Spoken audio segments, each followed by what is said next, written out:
Hello and welcome to the Animators Shake-Up, a webcast where animators talk about animation. On this episode, I talk to Matt Ebling, a motion graphics and illustrative animator. Why not listen along while you work on your own animations and have us for company? So sit back, relax, as we shake it up with some fellow animators on the Animators Shake-Up.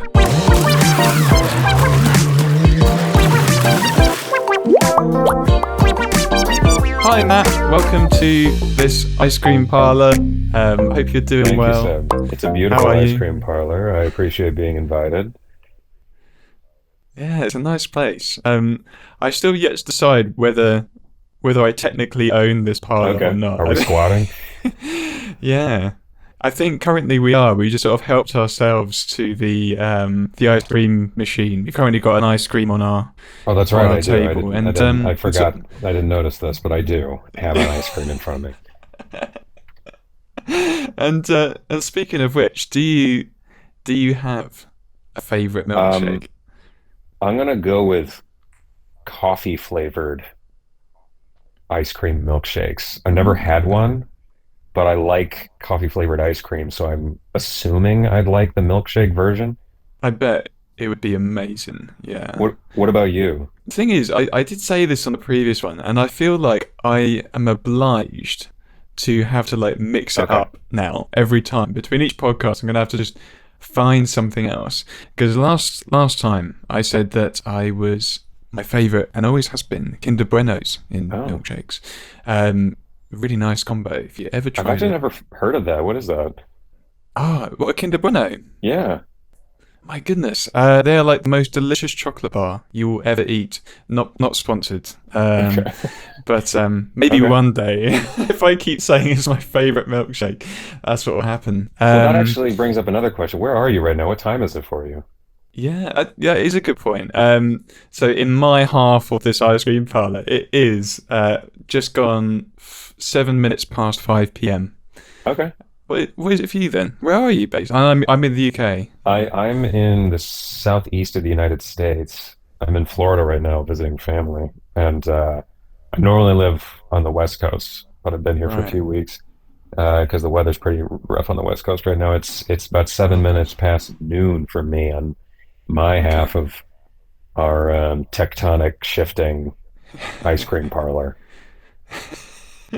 Amazing. Which, by the way, if anyone listening to this is curious, Seb is very kind with helping getting the timing synced, so I'm not having to do this at 5 a.m. and he's not having to do it at 2 p.m. or 3 in the morning or whatever. It's equally as much as it is for me as it is for you. So right.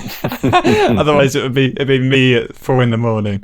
To be fair, a good 4 a.m. milkshake would be very, very welcome, I think. Yeah, and if you do this long enough, eventually you'll just have to say that you're lactose intolerant or something, right? You just have to run the gamut of all possible answers to this. That's it. Yes, that's true. You got oat milk alternatives. My partner's vegan. Mine is every too. time That's interesting. have a milkshake, I know. That's it though. When I have a milkshake, it's just the jealousy's there, but I'm like, no need. We can get you some vegan ice cream and some oat milk. And you know what? In a lot of ways, I actually prefer the taste of oat milk more. There's something about it. My girlfriend has fully gotten me onto. I'm not perfectly vegan yet, but I've been vegetarian my whole life.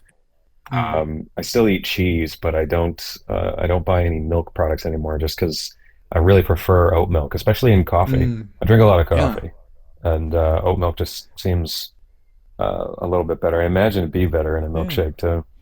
Yeah, it's like a slight, kind of like a tang. I don't know quite the right way to describe it, but there's definitely another layer of flavour which is very welcome. Mm-hmm.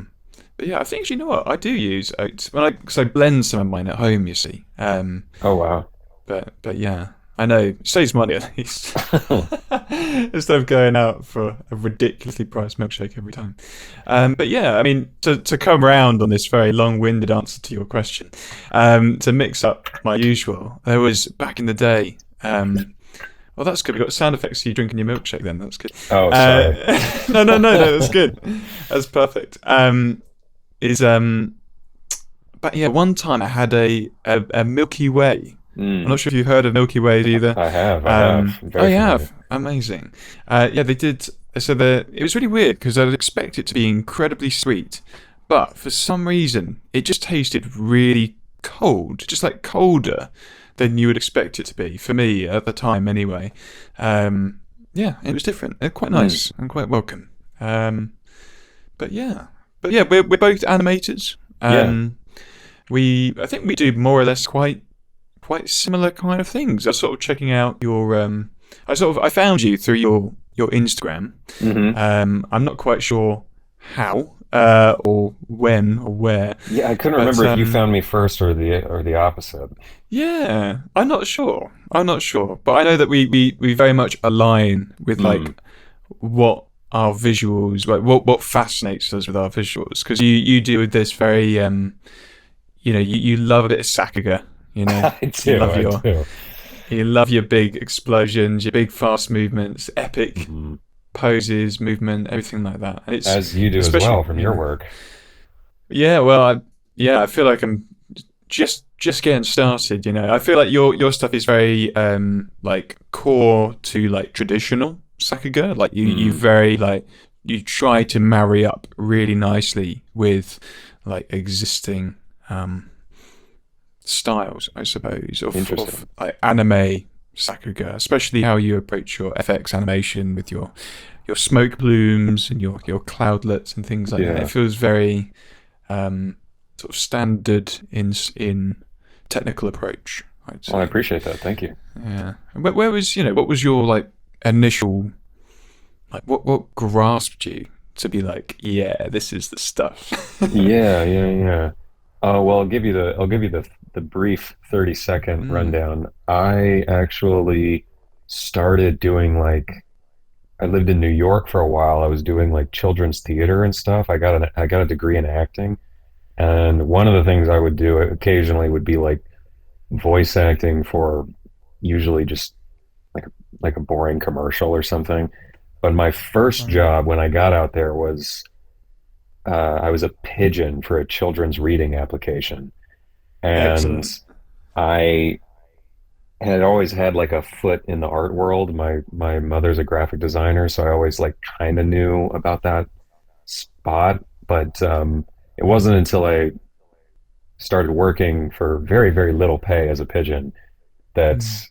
I got to like wander around the studio and see the designers do their thing. And I had never really seen a high production value like that for like a cartoon because they had kind of a Mm. full blown children's cartoon going. Um, Mm. and that kind of kicked me off to start working with some friends on some like hobbyist projects in design and animation. And that eventually made me go back to get another degree in, Mm. they called it digital arts and sciences, which was very Mm. vague, I guess intentionally. And I ended up Mm. working in what I still do now, which is motion graphics. Mm. And the more I did that, the more I don't know, people come from motion graphics from all sorts of different avenues, particularly music, I've noticed. Um, Right. Okay. and I wasn't coming at it from that angle, but you can. What I like about it is you can bring in all sorts of different animation styles, and what always. Yeah. Yeah. So I think I started working on just trying to figure out 3D in particular, and Mm. I've always been like fascinated with that. And I guess over the last 2 years, I'm trying desperately to answer your question succinctly. I'm sorry, but No, no, I love it. I love it. I think somewhere in the last 2 years, I realized that what I had been doing in 3D, which is probably why I was drawn to your work, is I desperately loved NPR, non-photorealistic rendering, and I was Mm. always trying to stuff my 3D stuff into a box and make it come out looking like pencil sketches and Mm. gouache paints and stuff. And I just Mm. liked the challenge of, I still do. I was actually just Mm. fiddling around with something this morning before we got on the phone. Um, Mm.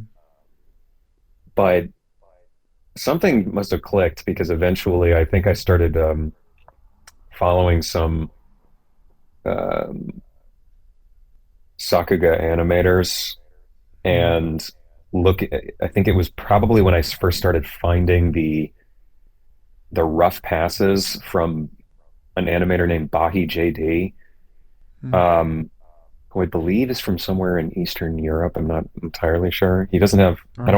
he doesn't have a huge, he's not posting all the time on Instagram. I think he's Mm. got a bigger Twitter or something, Yeah. but Yeah. he's very frustratingly my age and is like a million times better than I'll probably ever be. But he It like, always is the way. It always yeah, is the way. yeah, but he was very inspiring to me to look at. It wasn't just his mastery of form, it was his timings. His timings are Mm. so um he has this such a grasp of anticipation when it comes to Mm. these movements that are very I guess as a usually for action scenes, very gripping and surprising. He Mm. finds these really brief moments of like pause and quiet and these very usually very like violent imagery that's coming, which isn't necessarily my thing, but I really honed in on. I was like, you know what? It's one thing that he's a really good animator, but he's like a really good video editor with his Mm. drawings, and I really Yeah. liked that. Yeah. And the more I so then I turn around and I go back to my box where I'm trying to stuff the default cube into something that'll like look the way I want it to. Yeah. And you know, I've been drawing and kind of painting my whole life. Um, and I don't know why I was letting it kind of go. I kept them in very separate boxes.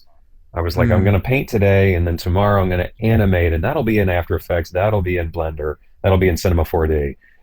Mm. And it just seems to make sense to me that like if I really want these things to look like they were made by hand, the the fastest line from A to B is just to do it by hand. It's not it is very frustrating and I get why people Mm. I have a lot of people I know tell me that they find it very they almost find it really archaic, you know. They don't think it's like a very modern way to do things. But I don't know. I don't Mm. find it that difficult. And every time I try to, because I desperately try to put on these layers of like, well, if I do this in grease pencil, that'll cut down on my in-betweenings. Or if I do this in Toon Boom or something, that'll, um, I don't know, make my color passes go a lot faster, make my tie downs go a lot Mm. faster. Mm. And for the stuff that, you know, you and I kind of clicked on Instagram, Instagram is very separate for me. Is like, that's my spot where I just don't care about tying anything down anymore. They're right. It does take a lot of time. So I just don't do that. I just leave it at Mm. the rough pass Mm. and then I kind of move on. What I like about Mm. animation is coming up with an idea for designing movement, and it's very difficult for me to separate that from video editing. Yep. Those two things are one and the same in my mind. Mm. And the fastest way, I mean, we can get into this, but like, you know, I have producers and stuff that send me like all this AI nonsense and stuff, but like, it's just not, in my mind, I haven't seen anything that's any faster from getting an idea in front of someone that's just lining up a couple keyframes and then drawing a Mm. couple in betweens. And, you know, you can set it down to 4 FPS and they're gonna get it. If it's a joke, Mm. they're gonna laugh. It might laugh harder than if you actually, you know, designed the ever loving hell out of it, I think. Um, Mm. so yeah, I struggle mightily with this idea of like what kind of imagery I want to make and how rendered I want it to be. Mm. And these last, I'd say, 2 years of my life have really been focusing on how do I bring all these drawing and painting skills that I've really enjoyed doing in my spare time and bringing that not only into my professional work, but also just in the work I want to do for myself, you know? Mm. Because clients Mm. don't know. I don't know. I work a lot for like people who aren't in animation necessarily. Like I do a lot Mm. of like advertising for tech companies and stuff. And Yeah. a lot of them, you know, a lot of times I will work with people who are very like, they've got their finger on the pulse of all these worlds we're talking about. But very often you're dealing with someone they've got, you know, like a design brief that they spent millions of dollars on. And they're like, look, if you, I want you to stick to this, okay?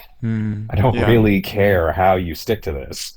So if you Mm, come in and you're like, well, I did this cell animation and I think this will look like they're kind of gonna in the mindset of like, no, no, okay, yes, yes, I don't need to know. Just you yeah. got it, you did it. Thank you. You used my color scheme. Mm, Thank you yes. very Yeah. much.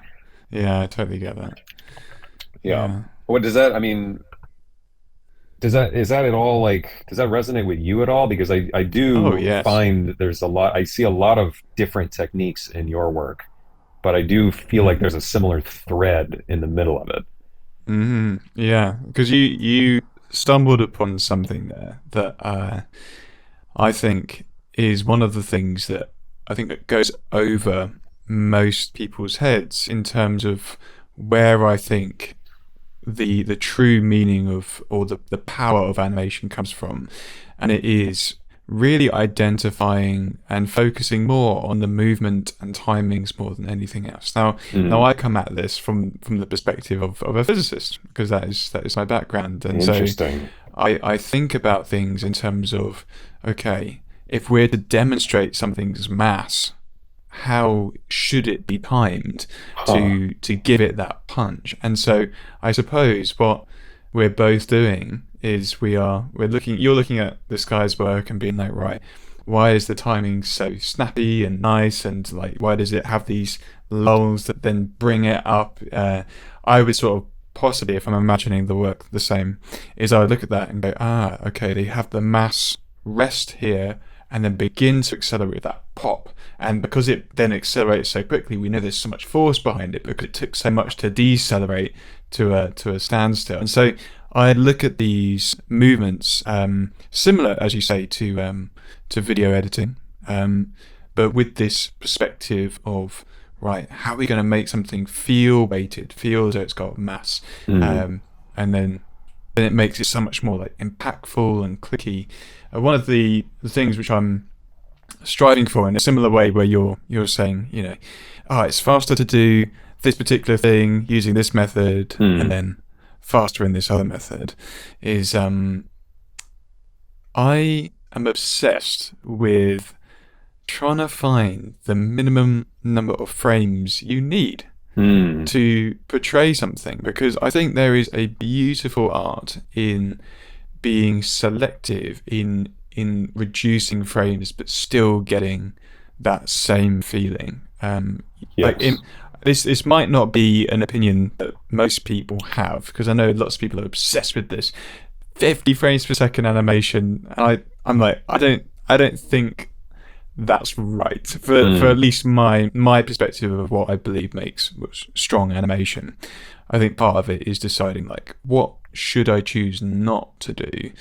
Um, but yeah, and with that as well, also comes down to the looseness of the drawings. You're working with a medium that you say is, or some people see it as somewhat archaic.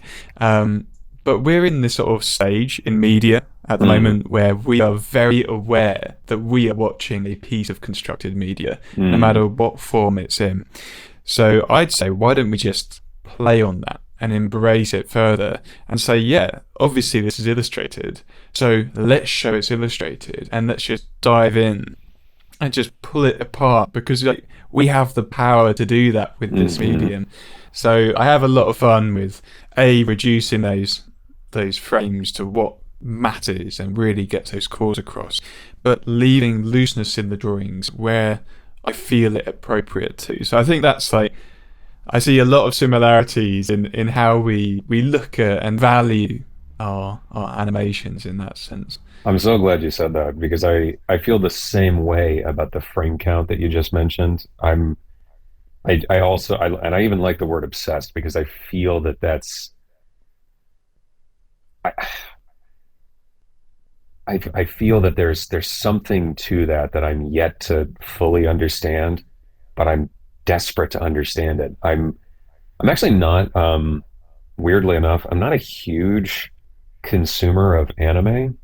I'm not really sure why. There's Mm, definitely a handful of shows that I've really like engorged myself on in terms of anime, in particular animators from Japan that I'm that I follow very closely. But in terms of just like, I don't think of myself as like, I don't go to conventions, or I don't know all the standard ones that my friends like to talk about or anything like that. Um, Mm. and I'm not really sure why, but but at the same time, there's certain things about that styling that I can't stop looking at, and Mm. that's one of them. I think it's similar in the way that anime and manga are typically drawn. I've always, ever since I was a kid, honestly, I've always been fascinated, even though I could never get into them. For, Mm. but when looking at them, I was always fascinated by how they were drawing. Mm. This is going to sound so um, like I jar up my own farts in mason jars and keep them on the wall, but like they are drawing what's not there as much as they are drawing what is there. Oh yeah. No, And that's yeah, 100% true. right, and all, and I, some of my favorite painters or illustrators or designers don't do that, but the ones that do, I just can't stop coming back to. Like Yoji Shinkawa is, a pretty popular answer for that. I just love what he can do with just a Mm. ballpoint pen and a big wide brush, and Mm. he'll make a square and a couple of lines, and then all these very famous video game characters come out of it. And Yeah. I'm obsessed with finding that visual design, and I think that, just like you were saying, I think that same principle, that principle of, I'm going to call it contrast, like highs and lows, the waves you go through with seeing lots of frames, then not a lot of frames, then one Mm. frame for a long time. I just think Mm. there's something to that that I'm yet to master, that I really want to educate myself more with. And that's Mm. another reason that like I love doing procedural stuff. I love working with keyframes. I love doing 3D. Um, um, but the more I do that, the more I'm convinced that doing, at least trying your animations, at least prepping them with some sort of sketch, even if it's not like a fully Mm. animated sketch, even if it's just like you're making like a comic book, like a storyboard, Mm. that's the way to truly understand what you were just saying about like how there's a subject in the frame, it goes somewhere else in the frame. How many sequential images need to happen for my audience to understand what I want them to Mm. understand about that movement and that subject? Because Mm. I think there is an answer to that question. And it's Mm. obviously, there's not one answer, because it's dependent on all the context of how, what you're trying to get Yes. out of it. Yeah. But the answer to that is very, very specific. And it's seen, and I think looking and studying anime in particular, it's just a masterclass in figuring out like how many images you need to get across not just something that is understandable, but is something very impactful. Yes. Yes, absolutely. There was like what one of my favorite things to do whenever I find a sequence of animation that is just it's just jaw dropping. Mm-hmm. I would just load it up and I would literally just go through frame by frame. Okay, what's going on here? Mm-hmm. And really breaking it apart. Like there Mm-hmm. was I don't actually watch Boruto. I'm more of like a end at the end of Naruto Mm-hmm. kind of guy. But Okay. there was one sequence where you had one of the characters in one shot. They like line up for a kick, and then they cut to a completely different angle, and the leg is already outstretched, Yeah. and that person has already been kicked, and you Yeah. don't see the kick whatsoever, but you're like, whoa, that kick was insane. And it's like Yeah. our brain fills that all in, and it's kind of like working out, you know, if I leave that out, is that going to feel so much better, and why? And I think understanding when's to use it, I think most of it is just going to come with just a studying, go through frame by frame. Why did I feel that? What was it about that that made my brain auto fill that in? Mm-hmm. Um, and just studying things that you love, and then just trying it yourself. I think it's like trying to like imitate what you see, and then seeing it flop, and then you go, I'll do it slightly differently, and you're like, oh, there it is. Yeah, that clicks now. Just with some roughs, just get some like even like block shapes. I love just working out the timings and absence of frames just with like a big splodge on my canvas. I'm like, yeah, there's the movement. They're going to be stretched out here, squashed in here. Just starting with that, and then kind of gives you that centre of mass, that change of inertia, I suppose, for me. Talk to me though about your process as it stands right now, because when I and I'm not just trying to kiss your ass when I say this. When I look at your work, I think one of my favorite things to be able to say about an animator's work is that I don't know exactly how they did it. And I could say when I look at yours, I'm not entirely, I think I'd have some guesses, but I don't know exactly how you did everything. And I love that. That's what makes me want to go frame by frame on a Amazing. design and on an animation. So like for me, I always love just busting out either, I usually do rough passes on like an iPad, but or just a pencil and paper or something if I really have to. But just busting out some roughs, like you said, just some squiggles to try to, and I feel like I can see it. Like there's a motion here that I'm really enjoying. And then it just becomes this struggle of like, well, how much rendering do I really want to do? And I do find that part tedious and less interesting sometimes, and sometimes that's not the case, but I go back and forth on like how much rendering do I do before I'm suddenly losing the part that I liked about it. Yes. And I'm curious what your process looks like, and if that question ever comes up for you. Oh yeah. I mean, I think. I mean, depends on the project you're doing. If it's something for yourself, the thing which I've done, because I am midway through my second feature film, and this one is thank you, a long way to go. This one is 60% of it is animated and 40% is live action, so it splits between the two. And the reason for that, and there's more to this as well, is I kind of like looked at this idea and I said, right, what is going to be the way to approach this that means that I don't go insane? And I've sort of been approaching everything from that point on with that perspective. So when it's come to designing the characters, and like even before we reached out to actors, I was designing the potential characters and thinking, right, if I am to draw all of this, what can I do to alleviate the workload but still have it look in a way that I think is visually fascinating?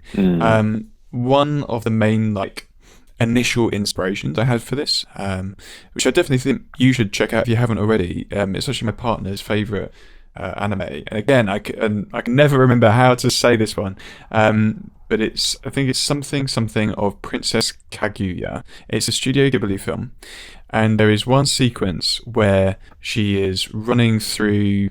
She like runs out of her kind of isolated house and is running through this forest, and she's just losing herself. And as she does this, she kind of breaks apart into these very loose illustrations and line work, and just like a cloud of lines. And you were watching this, and you're like, I feel everything that if this was a fully rendered person, I feel all of it and probably more.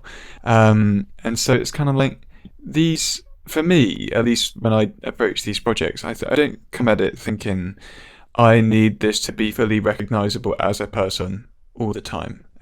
There's like a couple of frames where it is, that our brains, much like when we miss out those gaps in frames, can figure it out. And so as much as I adore the perfection of a lot of anime, in how beautifully clean it is, and these pieces of work are amazing, and I truly value them.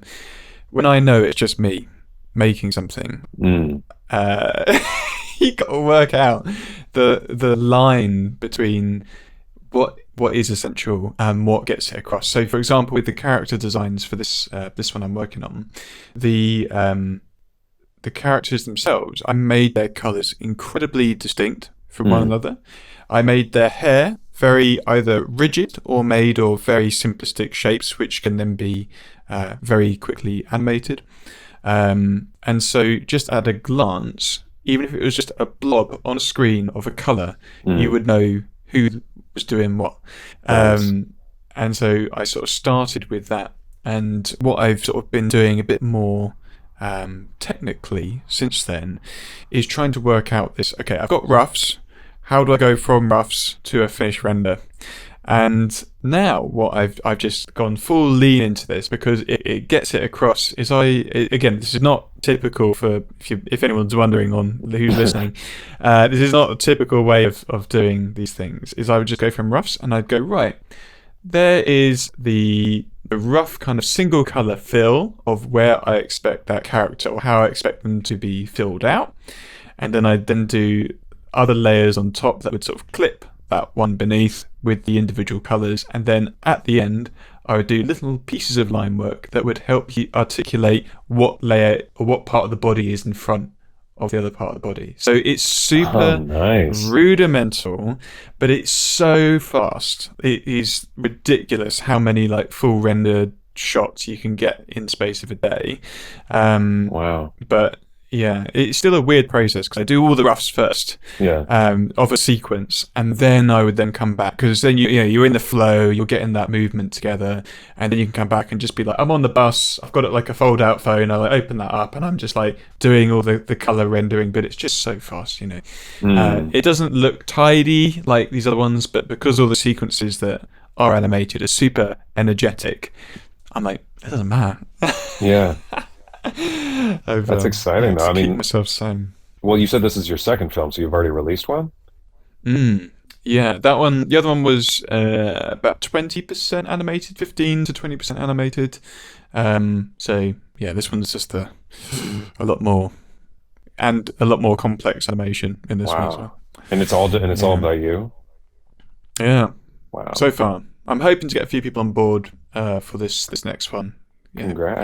Hand over some roughs and we'll see who wants to do the old shot. Because I do all my stuff with no budget, to be honest. It's just kind of like run in. Do you want to do some cool shit? Yeah, all right, let's go. And then we'll do it. But yeah, so that's where we're at, really. That's the first one was about werewolves. The interesting thing is actually the first feature I did, I chose to do it because I wanted to learn to draw. Really? And so this was 2021. So I didn't really draw until then. And I said, I want to learn how to do illustrative animation. Mm-hmm. So usually when you give yourself these big projects, you kind of force yourself to have to learn this stuff because then you've got people relying on you to actually get it done. Yeah. Oh. So yeah, but we got it done in the end. And I think it looked pretty good. But That's was awesome. Yeah. Well, you said you started for motivation. Yeah. Right. I mean, you said you started in film, right? So does that mean when you think of scenes and you're like planning them out, do you think in photography or do you now think more in like abstract shapes and lines? That is a great question. I think, like, is it rendered in your head, I guess is what I'm sort of asking? Yeah. I think it is rendered. If I was to like envision a shot, if I was to make something up now in my head, I would see it. Yeah, I mean, I always kind of like interchange. My brain is always interchanged. Like even if it's like anime and live action, it sees them one of the same in a weird way. I'm very good at 3D in depth. I think that's something which I've always done. I mean, you might have found this as well. Like when you've done your 3D stuff, do you now find that your 2D stuff is now suddenly so much easier to work out where things are going to be? Have you found that? I think so, especially with certain like weird perspectives. Like one of the things I do on the side, I have an older brother who's pretty decent at programming, and he's a very good writer, and we live very far apart. He moved away. He's older than me, and he has his own family and stuff. So the way we keep in touch is we work on little like pixel art games together, Nice. remotely. We've been doing that it's hard because he's really busy now, but he working in like top-down views. We went through all these iterations of like, could 3D help with this? Could pixel art help with this? Should it be a side-scrolling sort of thing? And I think playing with 3D definitely helped me understand that in some ways. If anything, I don't know. I feel like 3D has become for me a solution where it's like you said, some people really want to see like a lot of frames. They just associate the really high frame count with professionalism, I think, Mm. which makes sense. I guess that makes sense. I mean, that's what we all see, right? When we go to the movies or we look at YouTube or anything like that. Anything that looks Yeah. clean probably has an infinite frame count. Yeah, I suppose it's the association is big budget, lots of frames. Yeah, I guess so. And so when they ask for certain things, there's moments where I'm like, well, wait, I could actually do that in 3D. That's Mm. awesome I know I'll get to give them what I know they want, which is this Yeah. infinite amount. But it's actually changed a lot for my personal work, where the more I'm like, okay, let Mm. me bust open a 3D program and see what I can do. Like I really like the one. If any of y'all want to check out Seb's, he's got on pinned on your Instagram is this really fascinating character running through these explosions through like an environment. And I think what I love about that in particular is the lens distortion you chose. Um, Mm. and for me, that's always been tough because the second I'm going that far and I'm like, I'm pushing the form that much, the posing that much, I get so frustrated in 3D trying to like Mm. force it to do what I want it to do Yeah. that I start thinking like, how many frames am I really going to get out of this once I get through this massive hump of setting all this nonsense up?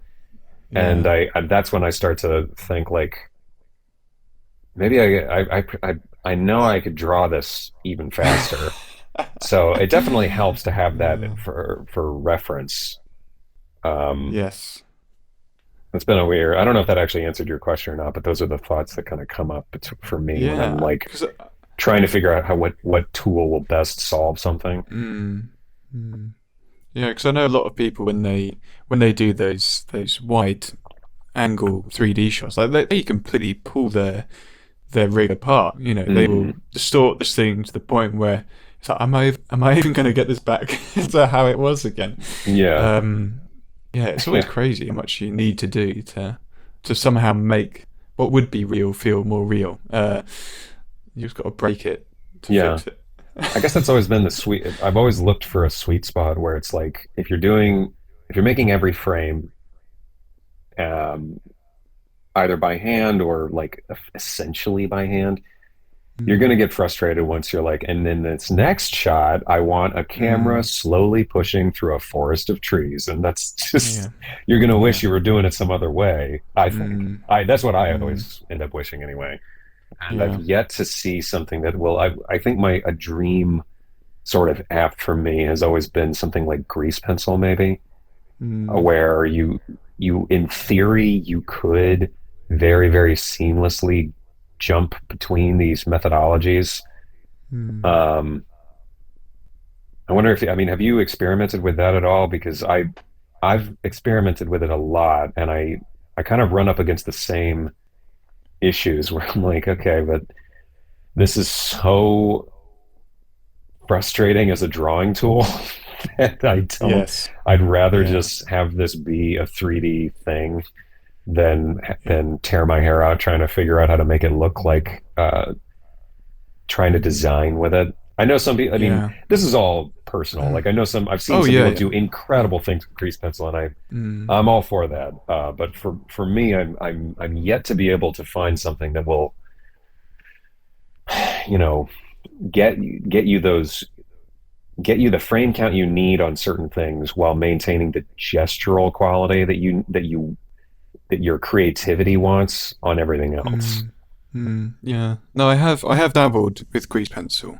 I think for me, the thing which pushes me away is it doesn't have it doesn't let at least it doesn't let me keep the flow of the motion in my head as quickly Yes. as something like I use Clip Studio Paint, Hmm. and it just feels so natural to just quickly be like, okay, yeah, next frame, and then it's going to be like that shape. Next frame, it's going to be like that shape.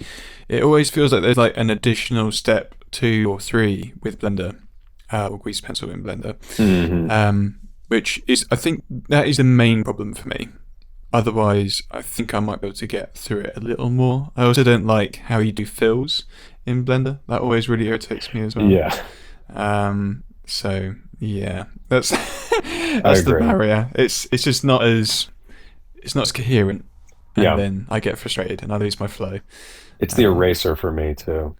It's yes, I really like very I odd. love that it's a curve object, similar to I guess like Toon Boom. I think has a similar kind of everything's a Mm, Bezier curve, but mm, I don't know why it frustrates me so much that I've got to build out an entirely different holdout brush, I think they call it, to try to actually like yeah. carve. I don't know. When I'm starting an app, I think my first step is like, how do I make a shape and how do I edit that shape? And if Mm, that's really difficult, I bounce it off it pretty quickly, which is ironic because I stayed with Blender long before 2.8 when I think it was a lot, way worse. So yeah. I'm not trying to make this a conversation about Blender, but that's just Yeah, no, when I it's the think of medium my we tried. toolkit of like the ones that are the Yeah. most frustrating to deal with, I guess that kind of bubbles up to the top. uh, But it's worth it, I guess. It's been worth it at the end of the day. But that I I guess that's another reason I keep coming back to like and my personal work ends up just being the roughs, because mm, by the time it comes down to like, okay, I guess I need to like really clean this up now. It's I don't know, it loses some bit of magic it had, I guess. mm, yeah. Yeah, I know it's tricky. It's tricky. It's either something you work through or you work around. At least in my case, right? Yeah. I've worked around it by being like, what's enough? Yeah. What's the minimum that allows me to stay sane doing this? I gets the effect across. Or you somehow, I'm not sure. There's again amazing animators who are out there who can just be like, okay, yeah, now just do all the tie downs, do all the Yeah. render, do all the fill, shadows. Yeah, yeah. Oh, there we go. It's done. Next one. Crazy. Yeah, no, but But that's what's really inspiring about what you were describing about finding that middle ground of what is enough. I would so mm, much rather design around a problem than find a technical solution that will mm, give me that problem. I mean, I'm mm. sure you saw The Boy and the Heron. I haven't yet. I'm You very haven't looking yet? forward to it though. No, Well, no I hope spoilers, you, please. yeah, yeah, yeah. I hope you enjoy it. What I was about to say isn't really particular to Boy and the Heron, but there's these really interesting breakdowns they'll do. Like I found an interview with their lead Ghibli's lead technical artist, and he Mm, talked about, trying to find all these solutions for like, well, we've got a shot with a big field of flowers and they all need to be blowing in the wind. So mm, what are we going to do? And he um, kind of broke down this like proprietary software they were building to try to help them with that. And I'm not, I don't know if I have the chops to follow exactly what they were saying, but it sounded like something similar to really illustrative handmade textures that they would then be able to distribute wow. and populate, similar to like Houdini or GeoNodes or something like that, Mm, and give certain sets of it data that other sets didn't, to make it look like it had perspective, to make it look like it had light fall mm, off, all that sort of stuff. wow. And at the end of the day, you are getting something that one of the most talented animators in the world, painted a blade of grass blowing in the wind, and now there's millions of them in the frame. Mm, And that's really good. I'm not saying that's not really good, but what you end up with is this mass of information filling mm, a good portion of this painted watercolor Studio Ghibli frame that is moving in such a way that watercolors don't move. and gives you so much information that my brain sort of instantly ties it to, you know, Pixar films or Disney films or Mm. something that's almost entirely done with procedural methods. Mm. And I don't think it's bad. Like the end product is still a really beautiful frame, but it's strangely jarring for me to look at. You don't need to have seen Boy and the Heron because I think they've done this in some of their other films too. But like where like Mm. the water ripples will be rendered very procedurally, Mm. and um, everything else is done with a much more um, might even be done with like physical media. I'm not sure. Mm. It makes a really interesting image, but I'm curious if you have any. I mean, you said you were making a film with mixed media in it. Like, Mm. is it jarring to see the two? Like, or do you look for that? Do you seek out that sort of jarring feeling in your work, or does it bother you when like you're watching, I don't know, like maybe a 3D anime that didn't have quite the budget that Arcane has or something, so you see a little bit of the 3D shadows that they weren't able to clean up, and they start to jitter Mm. and stuff, and it made it into Mm. the final frames. You know what I mean? Yeah, yeah, I do, I do. It's interesting because I have gotten to the stage where I love it. I'm like the complete Really opposite. Yeah, nice. I'm like, just go for it. You know, like to Yeah. me, I'm all about the story, and because again, sort of going back, we're in a world where we know that these things are made by people. You Hmm. know, we know the mediums that people make them in. And I'm just like, if you've got a way of doing it and telling the story, just do it. You know, I'm Hmm. like, just absolutely go for it. And I know, Hmm. you know, if you want this pure artistic vision, you're going to have these Yeah. pieces where it's like, it doesn't quite fit. Yeah. Yes, but at the same time, I wouldn't be the one who's going, Oi! Stop that. I'd be like, yeah, Yeah. fair enough. Yeah. It's like again, one of my favorite animes ever is Chainsaw Man, and I know that they jump continuously between 3D and 2D. Hmm. But for me, the characters, the writing, the tonalities, the music of that piece as a whole, and the action as well, and character designs, it blows me away. So I'm Hmm. like, yeah, if you got to do that, if you're keeping those core aspects of story and character there, and you're keeping the tone the same despite your mediums, I'm all for it. Interestingly, though, with this next piece that I'm working on, that is a mix of live action and animated, we're doing something quite clever with the live action, where we are making it look animated, not rotoscoped, Hmm. but we're doing something with frame rates across the frame, which I'm not going to get into publicly yet, but we're doing something which makes that blend, that transition less jarring, as if the whole thing is animated to an extent. And so you know, it's a careful balance between not making it too jarring, but I also feel like you shouldn't, if you're making things and you're at this stage where you're just like, yeah, I just got to make it, get it done, focus on the story, and then the aspect of like not caring about your medium, basically, just go for it. Yeah. Um, is something which I'm very passionate about. I'm like, yeah, just get it done, however you want it. Hmm. Don't overthink it. No, that's a good answer. But yeah. That's a good answer. I feel thoroughly rebuked because I am sitting there thinking like when I put like a 3D element in a 2D animation, or when I see it done sometimes in a show or something, I always think like, why didn't they match the frame rates? Why didn't they bother? Now I'm just looking at these two different frame rates, but you're right. It doesn't take away from the story, so I should be better about that. I mean, it matters to different people. You know, different things matter. Yeah. So you're totally entitled to be like, oh, stop that. Yeah, but yeah, that's how I come at it. Whatever it means, as long as we don't get so pulled out that we lose the Exactly. story. I think that's where it can fall down. Hmm. I've got like two kind of like round off questions for you, Let's unless you do have it. any more. Any more? Yeah. I do, Um, but I don't want to keep you too no, long. So no, that's like, okay. let's do the That's all round right. offs. We can do this again sometime, hopefully. I Yeah. will say Yeah. All one right. thing about the pandemic that made my career really hard was it was Mm, suddenly so much harder to meet animators in real life. yeah. So I can't tell you enough. I really appreciate you reaching out. I really appreciate people like you who are um, doing the work to organize these sorts of meetups, because otherwise we wouldn't have Mm, spoken, you know? mm. And that's it. If you're an animator and you're seeing us in this Sunday parlor, this could be you too.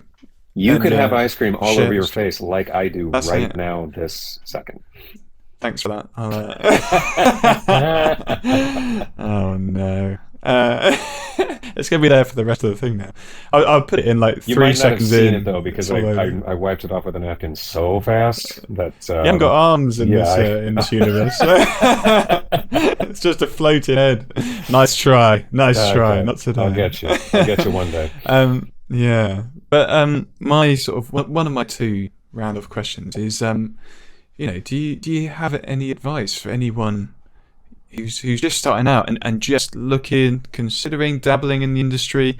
Maybe they're trying their first sketch today, or their first foray into making a donut in Blender. Do you have any advice or any perspective that you might have found along your journey? That's a great question. I actually spoke at my previous university recently, and I got asked by one of the students that, and I completely botched it because I feel like I should have expected it, but I didn't, and I really didn't have anything. I think I told them something about like,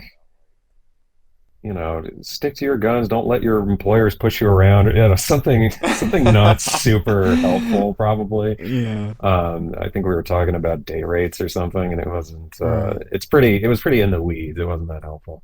I Mm. would I would say the obligatory, people can't tell you what you should do. They can only tell you what worked for them. So Mm. take what I'm saying and what they're saying with grains of salt, I suppose, a grain of salt. Mm. And Mm. with that said, here's my advice. Yeah, yeah. We've um, prefaced the yeah. advice. Don't Uh, listen to this. Maybe. this won't be helpful. Now, do the following. The I guess for me, what helped me a lot was try to not look at social media as much as possible, and not um, if Seb reaches out and says he's doing a podcast, look at social media, because that's how he reached out to you. But so it's not like there's no uses for it. I don't want to be a Mm. minimalist maximalist sort of ideal, but Mm. um, it is not, if you find it inspiring to look at like Pinterest and stuff, that's great, but that's such a fake curated thing that is so, it's not people, I don't know, it's not the things that the internet will tell you are people's processes, the things they'll tell you that are their final outputs. I just don't think they're entirely, I think they're deliberately obfuscating sometimes, and other times not deliberately. But either way, you don't really get an accurate portrayal of what it's like to express yourself.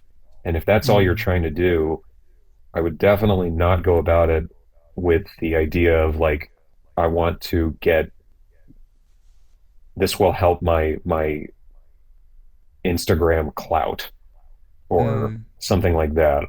If we all want appreciation, I don't. It's human to want that, so I don't think you should feel like ashamed for enjoying the superficial likes you get on Twitter or wherever You're at. Mm. But what's helped me is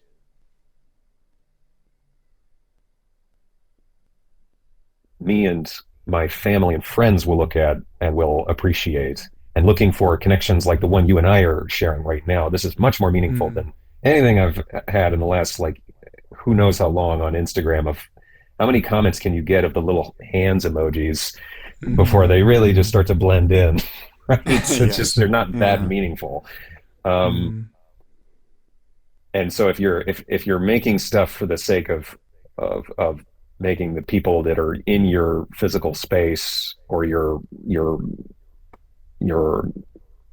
if they can smile, and you can appreciate that as well, I think that's something very worthwhile to gun for. And if it's just for like, well, I want to get noticed by this person or on this mass of people, that probably, it's not that I don't think you'll get noticed by that mass of people. I think what's frustrating is you probably will get noticed by them. Mm. And and what I am, if you're like me, what you'll imagine is like, oh, it's actually not that helpful, or it's not nearly Mm. as satisfying as I was hoping it would be. Mm. Um, Yeah. and at this point, the It's sort person's probably walked away because I talked for a long time when they asked me that question. But that's what I would say. yeah. Yeah. It's sort of finding the value in social media. Like Yes, what is the healthy value in it, and understanding where the value actually lies. I right. think. To sort of summarize, I think at least Yeah, that's what that's I'm thank sort you, of seeing thank you. from it. That Yeah. is to summarize it, which is hard because they make Yeah, money it is. by engaging you with the unhealthy aspects of it. So if they're not able to Yeah. do that, they're very frustrated, and they're going to Mm. try other ways to get you to be engaging in an unhealthy way. So it's worth Mm. keeping that in mind, I suppose. Yeah. I think something which I've sort of been dabbling with is just caring less about what I put out and just being like, yeah, this is just what I've worked on. It's not as good as my last one. Here it is. Yeah, exactly. And just being like, yeah, just treat it. I think a healthy way to look at it, at least something which I've been finding, is just treat it like a self documentation, something for you to look back on and Hmm. to like document. Oh yeah, I was doing this that day. Ah yeah, okay. And then you've documented it, and if people happen to come across it and they go, oh, we want you to do more of that. That's great. But I'd say do it for you and the immediate people around you rather than anything else. It's something Hmm. which I started to come around to, and yeah, sort of helps. I think. Oh, Yeah, very don't well worry as much. said. Yeah, Yeah, exactly. and yeah, kind of like leading on from that, but more about you is what do you plan to do next? Do you have anything that you're sort of building towards, or you've got like on the horizon that you're like, yeah, I really want to either start to learn that or I want to make that? Is there anything you've got? I have a buddy reached out to me who lives in Los Angeles and works as a producer and a writer there, which when I've done jobs in Los Angeles, that can be very stressful. I feel like that's a place that's very demanding. And she had a really interesting idea for a just a 2 minute short film. And she's got a keen eye for what you were describing earlier about designing around problems.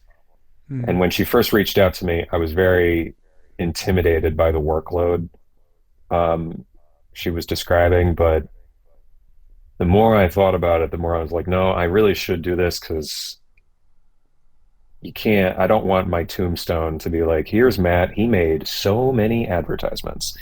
Hmm. Um, and I love working on personal stuff, but I don't necessarily have the motivation to make a completed film like you seem to. So I need other It's people. called a And so, madness. It's called a yeah. madness. That. Yeah. Yeah. And I need, I seem to thrive off of other people's ideas to help me motivate myself to make more completed things. So I'm excited to Hmm. start that with her. That'll be very, very different for me. I don't normally go Nice. for character animation much, so that'll be very, very interesting. Yeah. Oh, cool.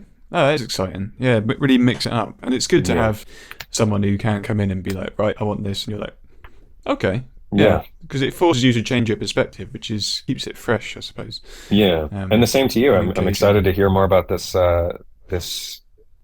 frame rate trick that's under the wraps right now. This will be cool. Yeah, yeah. Time will tell. Yeah. It works. I've tested it. It works. But I'm excited for people to see it eventually. Again, Yeah. it's a long old project, but eventually it'll be out one day in Well, 10 years or something. perfect. I'll be here. Amazing. Well, I really Cool. appreciate And it again, yeah. Seb. Thank you so much for your No, time. thank you so much for joining me. I hope you've enjoyed your milkshake. I have. Good. And where can people find you if they want to check out more of your work? If you want to see the sketchbook version of me, my Instagram is Matt with two T's underscore Ebling, Ebling. I'm also on LinkedIn, the same name. If you want to see more of my stuff I do for like a career, it's a little different sometimes. Um, yeah, that's kind of the only places I really am frequenting nowadays. Cool. Oh, brilliant. And yeah, thanks again. And hopefully have you here again soon. Who I hope knows? so. This has been a lot of fun. Thanks again, Seb. Wonderful.